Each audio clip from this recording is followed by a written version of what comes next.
Mvutano wa kijeshi baina ya Israel na Hezbollah nchini Lebanon umechukua sura mpya baada ya mashambulizi ya anga ya Israel kuua wapiganaji kadhaa wa kundi hilo, wakiwemo makamanda wa ngazi ya juu.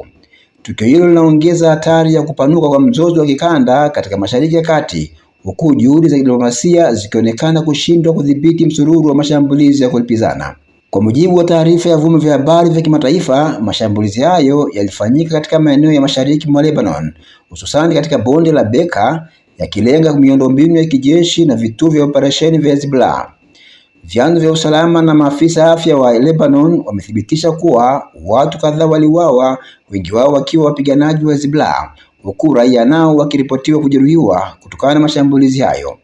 Miongoni mwa waliouawa wameripotiwa kuwa ni makamanda wa kitengo cha makombora na wapiganaji wa ngazi ya kati, jambo linaloonyesha kuwa shambulizi lililenga kudhoofisha uwezo wa operesheni wa kundi hilo.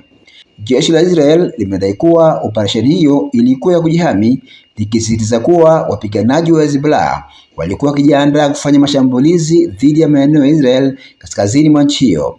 Israel imekuwa ikitumia mkakati wa mashambulizi ya kulenga viongozi na miundombinu ya kijeshi ya Hezbollah kama sehemu ya juhudi za kudhibiti tishio la makombora na operesheni za mipakani. Hezbollah kwa upande wake imethibitisha vifo vya wanachama wake na kuwatangaza kama mashahidi waliouawa wakiwa katika kile walichokiita ulinzi wa taifa na watu wa Lebanon. Viongozi wa kisiasa wa Lebanon wamelaani mashambulizi hayo, wakiyataja kama ukiukwaji wa mamlaka ya taifa na sheria za kimataifa, huku wakitoa wito kwa jumuiya ya kimataifa kuzuia kuongezeka kwa mzozo huo. Mashambulizi hayo yametokea katika mazingira ambayo makubaliano ya usitishaji mapigano yalifikiwa miaka ya hivi karibuni yamekuwa yakikiukwa mara kwa mara na pande zote mbili. Wachambuzi wa masuala ya usalama wanaonya kuwa kuendelea kwa mashambulizi ya kulenga viongozi wa kijeshi kunaweza kusababisha mzunguko wa kulipizana ambao unaweza kugeuka kuwa vita vya wazi baina ya Israel na Hezbollah, vita ambavyo vinaweza kuvuta mataifa mengine kama Israel na Marekani. Hezbollah kama moja ya makundi yenye nguvu zaidi ya kijeshi na kisiasa nchini Lebanon linaunga mkono kwa kiwango kikubwa na Iran na ina mtandao wa operesheni unaoonekana nchini Syria, Iraq na Yemen.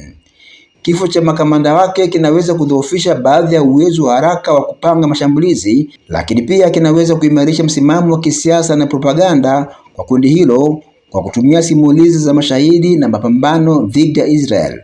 Kijiografia, Mashariki ya Kati imeendelea kuwa uwanja wa ushindani wa kimkakati baina ya Marekani na washirika wake dhidi ya Iran na mtandao wake wa washirika wa kijeshi. Mauaji ya wapiganaji wa Hezbollah yanaongeza shinikizo la kisiasa kwa Tehran kujibu, ama kwa njia ya moja kwa moja au kupitia makundi ya washirika, hali inayoonyesha hatari ya mzozo wa kikanda unaweza kuathiri usalama wa nishati, biashara na utulivu wa kisiasa duniani.